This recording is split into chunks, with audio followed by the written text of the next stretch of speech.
The government is changing the law around political donations before the next election, but not every party agrees with the proposal. I'm joined by National's acting Justice spokesperson, Chris Penk. Now, you've just come from a caucus meeting where you've discussed this.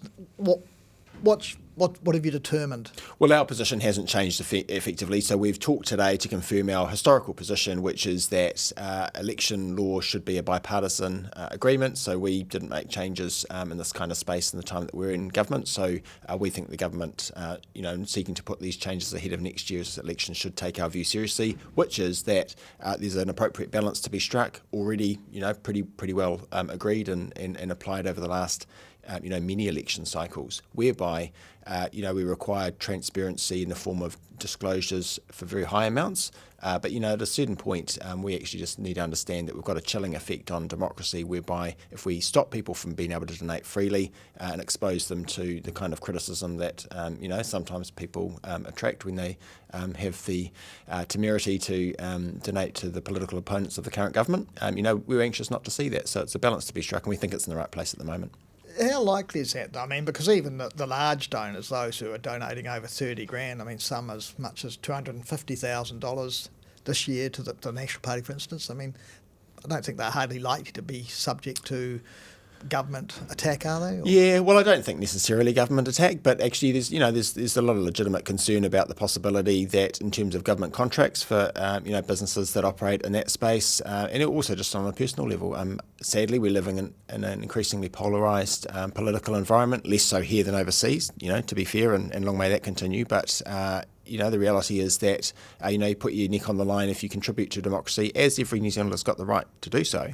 And we just wouldn't want to see that, unfairly outweighing that, legitimate point around transparency. So obviously we've got a certain amount at the moment. We think that the level's about right. Because don't voters, they have the right to know who's contributing money to political parties? Yeah, well, they do, but they've also got the right to, to have a democratic system that works well. A certain amount of that is actually that political campaigns need to spend money in order to put their policies ahead of the voters. And one of the things that we're concerned with is the logical extension of this kind of move, whereby we're going to see, reduced participation in this way by private citizens and individuals and businesses and unions and so forth, is that, we'll end up in a place where state funding of political parties is inevitably required. That'll be the argument, and we don't think that the taxpayer should be footing that.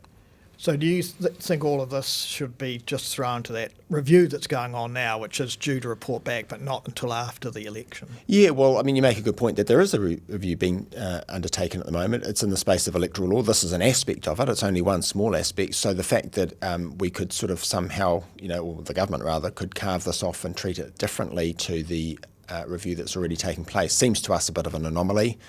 We don't understand why this is an urgent matter such that it needs to be legislated A, separately, and B, ahead of next year's election, whereas the review is looking at a large range of different matters and is due for a report back at the end of next year, such that any changes that would be made out of that would be the following election and beyond.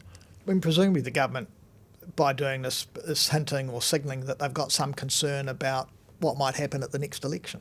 Well, I mean, you would have to ask them that to get a definitive view, but I suppose that, it could rightly be said that if they're acting in a way that attempts to, screw the scrum in a way that curtails the fact that, National's very popular at the moment, certainly more than we were last time, let's be honest. And well, you're certainly raising more money now than you were before the last election. Yeah, well, that's fair to note, I think. And, for a change to come out of the blue, other than in that context, sort of seems, some might be cynical about that. We'll see, and we'll have a look at the legislation when it comes through. But clearly our position is that this current system works pretty well. It's been the subject of bipartisan agreement, and unless there's some sort of other motive at play, which you've rightly asked about, then we can't see a good reason that we would support that.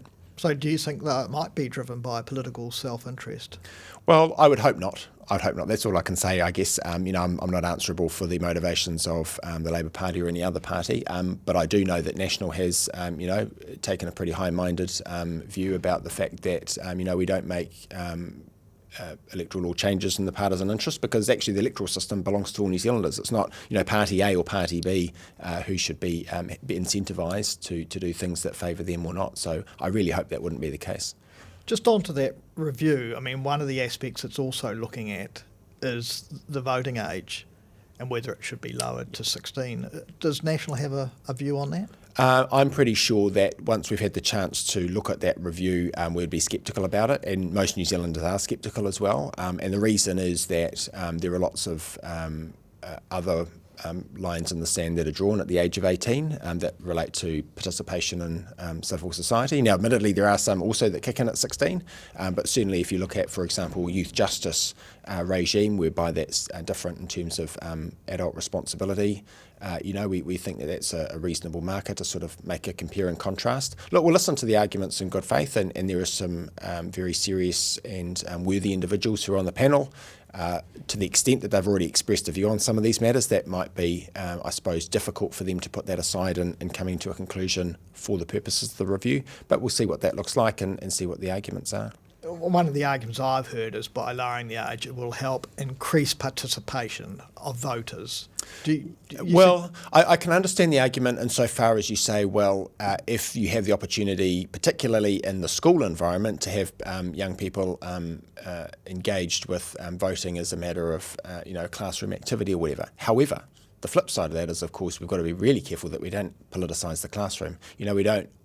I don't think New Zealanders as a whole certainly National doesn't want a scenario where school children are subject to political parties and candidates coming to, tout their wares in an election year. At the moment, there's oftentimes engagement in a school context, and like MPs, I'm sure, across the House at the moment, throughout the term, I visit my local schools and we talk about the democratic process and democracy and how the whole system works, but not from a point of view of trying to get votes. And I think there'd be something a bit sad, to say the least, if we were to lose that, relatively innocent position. So, the problem identified, I guess, voter participation, it's a fair point to raise, but I think there's other ways to skin that cat as well, and that's not necessarily, to be solved by lowering the age. I don't think that would necessarily have that effect, and certainly the unintended consequence that I've outlined, I think, is something we should be really wary about.